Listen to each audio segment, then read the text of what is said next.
Poštovani gledatelji, dobar vam dan. Dobrodošli još jednom u studiju portala Klikni.hr. Moj današnji gost je gradonačelnik Lipika, gospodin Vinko Kasana. Gospodin Kasana, dobar dan, dobrodošli. Dobar dan. Dobar dan vama i vašim slušateljima i gledateljima. Evo, gospodine Kasana, na početku vas moram pitati za ono što je bila glavna vijest ne samo u Lipiku, nego i izvan Lipika, čak i izvan granica Hrvatske. Napravili ste u svom gradu čudo, doveli mlade ljude iz cijele Hrvatske u Centar za razvoj umjetne inteligencije, sklopili poslove sa velikim svjetski poznatim firmama. Kako je zapravo došlo do toga? Pa evo, da. Evo, krenut ću malo u prošlost. Dakle, ispalo je zaista za Lipik da je to jedan brend koji se stvara, rekao bih. Dakle, pored Lipicanaca, pored vode, pored ovoga stakla, po čemu je Lipik poznat, evo, stvara se jedan brend edukacije za umjetnu inteligenciju. A došlo je, gledajte, neću reći sasvim slučajno, dakle, došlo je na inicijativu mladih ljudi koji su oko mene, ja moram reći, evo, ja sam agronom, nemam pojma o tome, ali mogu prepoznati nešto što je trend i naravno bez čega u današnjem svakodnevnom životu nema praktično nijednog segmenta gdje nisu prisutne moderne tehnologije. Dakle, onog trenutka kad je došla ekipa na čelu sa direktorom razvojne agencije, krenuli smo u taj posao. Nismo ni mi mislili da će to ići tom brzinom kako to ide.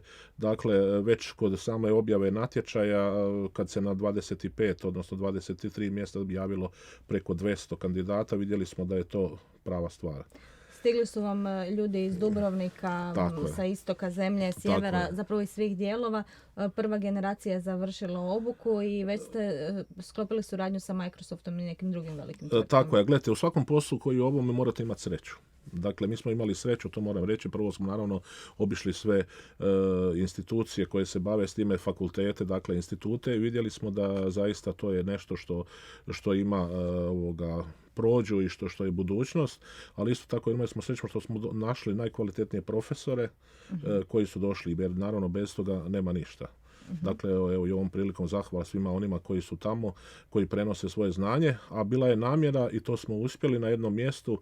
Dakle, ne morate ići ni u neke velike centre ovdje u Hrvatskoj, a ni izvan, dobit ćete ono znanje koje se može dobiti za 6 mjeseci u Lipiku. Jer svi profesori koji nešto znače u toj sferi, dakle koji se bave s time, su u Lipiku. Tako da to je prepoznato. Naravno, i evo, prva generacija je završila odlično i ono što me posebno veseli, od njih 23, dakle ostalo je 12 polaznika koji su otvorili start-upove u Lipiku.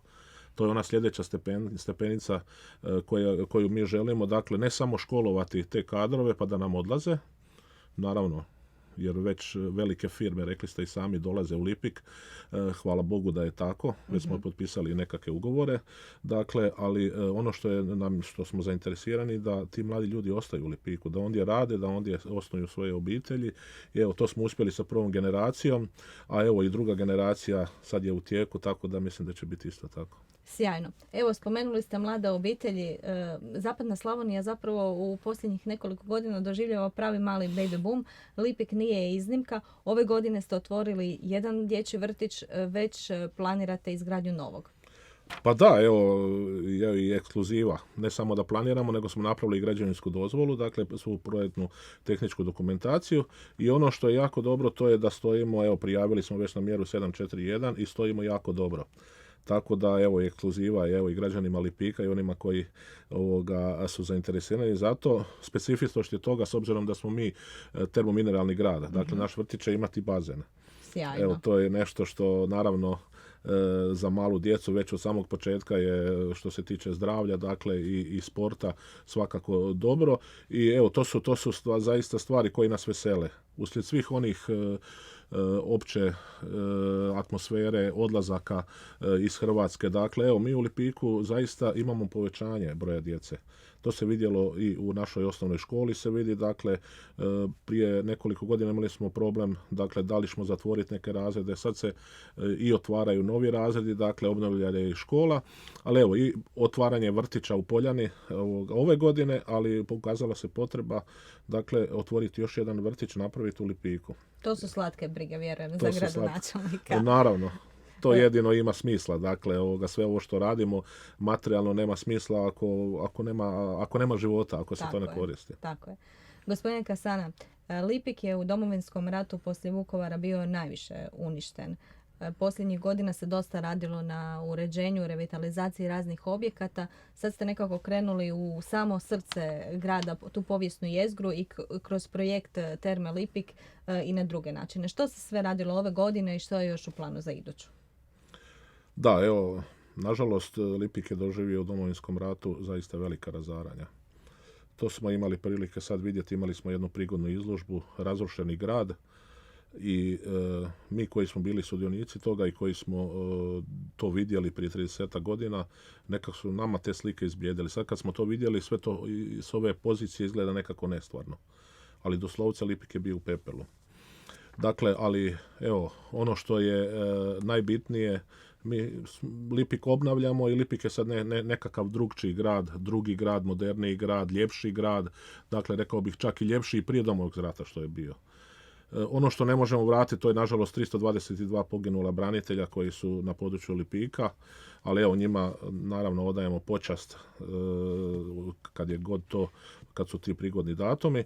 A ono što se tiče dakle ovih svih projekata, evo meni je ovo sad 3. mandat, dakle za neke kapitalne projekte zaista trebate vremena da ih pripremite kvalitetno i sad je došlo vrijeme realizacije. Dakle, došlo je vrijeme realizacije, mi smo napravili puno projekata, mi imamo spremnih projekata evo, u ovom trenutku, dakle što u građevinskoj dozvoli, što u lokacijskim dozvolama preko 700 miliona. Dakle, a već nekoliko godina u kontinuitetu u provedbi imamo preko 100-150 miliona u provedbi projekata. Dakle, to nešto govori u kojem pravcu ide grad Lipik i da to nije nekakav bljesak, dakle, da radimo sad, nego evo, radili smo svih ovih godina, ali sad nam dolaze oni kapitalni projekti. Evo, između tih kapitalnih projekata je i Terme Lipik, 73 miliona kuna, koji će evo, ponuditi turističku infrastrukturu, dakle, koju evo, mogu slobodno reći na nivou Hrvatske zaista nešto što će biti ekskluziva. Sjajno.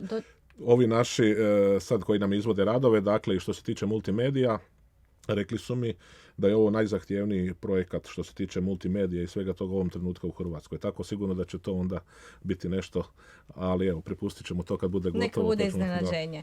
Dočekali ste i obnovu ergele? Da, evo, hvala Bogu. Evo, to je jedan projekt što sam vam rekao, dakle pripremamo ga već u dobrih 6 godina. Sama projektna dokumentacija košta blizu 1 milijun kuna. Dakle, evo vidite o kojim se to novcima radi. Trebalo je osigurati sredstva, trebalo je i puno vremena, dakle održavanje imovinsko-pravnih odnosa, usklađivanja svega i evo uz podršku Vlade Republike Hrvatske, ministarstava i poljoprivrede i Ministarstva graditeljstva, dakle uspjeli smo to dovesti. Evo, poslije nove godine očekujemo raspisivanje javne nabave i Lipik će dobiti novu ergelu, što i zaslužuje. Dakle, priča o našim Lipicancima je poznata, kako su prošli u Domovinskom ratu, isto kao i mi, građani ili Lipičani, jedan dio i raseljeni, sve i vratili se. Nažalost, oni se nisu mogli vratiti u svoju kuću jer im je kuća privatizirana, ali evo sad će dobiti konačno svoju kuću, dobit će prigodno. Dakle, evo i koristim priliku zaista još jednom, naravno to je projekt isto vredan 63 miliona kuna, išao nam je u projekt za Slavoniju i Baranju i bez Vlade Republike Hrvatske naravno da ne bi bilo ništa. Ali bitno je, evo reći ću i sad napomenuti, kad sam spomenuo Vladu, dakle stvoreni su okviri gdje mi, lokalna samouprava, možemo zaista djelovati i to se vidi. Evo gdje god idem danas i na putu za Bjelovar, dakle gdje god idem gradi se. Dakle, Lipik je jedno veliko gradilište, a isto tako imam osjećaj da je dobar dio Republike Hrvatske veliko gradilište. To je ono što treba istaći. Dakle, nikad se nije toliko gradilo i mislim da trebamo iskoristiti i sad ovaj trenutak i ovo programsko razdoblje 21-27 i tu je naša šansa. Gradi se u Lipiku i aglomeracija. Jednom prilikom ste mi rekli nikad zahtjevniji projekt, a nikad lakša provedba. Je li još uvijek tako? Pa je, evo, hvala Bogu. Tako je, da. Znači sve napreduje na planu. Dakle, projekt blizu 200 miliona kuna, u konačnici 180 miliona, ali nikad veći projekt, nikad manje problema. Super. Dakle, kvalitetna priprema i ljudi su se naučili, znate. Rekao sam, kad smo krenuli, nekako bilo nam je problem i provesti one male projekte sa 200-300 tisuća kuna. A i bili smo sretni, nismo se ni sad razbahatili, ali evo sad provodimo dakle projekte 70, 100, 150, 180 milijuna kuna i dokazujemo i sami sebi i drugima da to možemo. Dakle, to je nešto i ljudi moraju doći koji to provode, naučiti se i evo, dobro je. Sjajno. I za kraj, gradonačelniče, usvojili ste proračun za 2022. godinu, skoro 87 milijuna kuna. Osim ovih nekih projekata koje smo već spomenuli, što će biti najvažniji projekti u Lipiku u idućoj godini? Da, evo, to ću isto reći. Dakle, ovaj proračun od 87 milijuna, skoro 86.900, dakle, on je isto slijed jednog kontinuiteta. Kad pogledate naše proračune unazad 3 godine i kad pogledate projekciju sad za 23. 24. dakle, svi su ti negdje od 60 do 80 milijuna kuna. Dakle, naravno, naš izvorni proračun je 22 milijuna. Ovo su sve projekti. Dakle, u sljedećoj godini, evo, najavljujemo, tu ima puno interesantnih stvari. Ono što bih ja izdvojio, evo, to je recimo gradnja doma zdravlja. Novoga doma zdravlja u Lipiku, jer zaista nam je potreban. Gradnja stambeno-socijalnog jednog objekta koji je isto vrednosti 30 milijuna kuna. Dakle, ali oni su raspoređeni po godinama. I naravno završetak i provedba ovoga projekta koji je sad Terme Lipik. On je velikim dijelom zastupljen u ovome proračunu. Dakle, njegova provedba je završetak je 6. mjesec 23. Ono što nam je interesantno, što je za Lipičane jako važno, to je Kursalni Vandelban. Ja ga uvijek spominjem, to je tema od koje ja ne bježim, dakle to je zaista, pored svih ovih dobrih rezultata koje imamo, obnova Kursalna i Vandelbana je nešto što zaista moramo riješiti. Gradnja novoga hotela, mi imamo sad ogromnih problema sa smještajem, dakle, evo, ali najava je i jedan privatni hotel gradnja, tako da sve ovo što radimo stvaramo jednu pozitivnu atmosferu, a javljaju se i budi se privatno poduzetništvo jer vidi priliku. Dakle, renoviranje bazena naših, naravno, ove godine su odlični rezultati bili na bazenima, preko 50.000 ljudi je prošlo kroz 2 mjeseca, 2,5. Dakle, evo, imamo, to je sve nešto onako što je veće u proračunu i još puno onih zakonskih zadanih koji imamo dakle, što moramo, i sportski centar, dakle, gradnja nove kuglane, evo, pa ima Neće toga. Vam biti ima toga. Neće. Vam biti. Gradonačelniče, ja vam želim da vam se većina onog što ste si isplanirali i ostvari u idućoj godini i hvala vam na gostovanju na portalu Klikni.hr. Evo, hvala i vama. Poštovani gledatelji, srdačan pozdrav.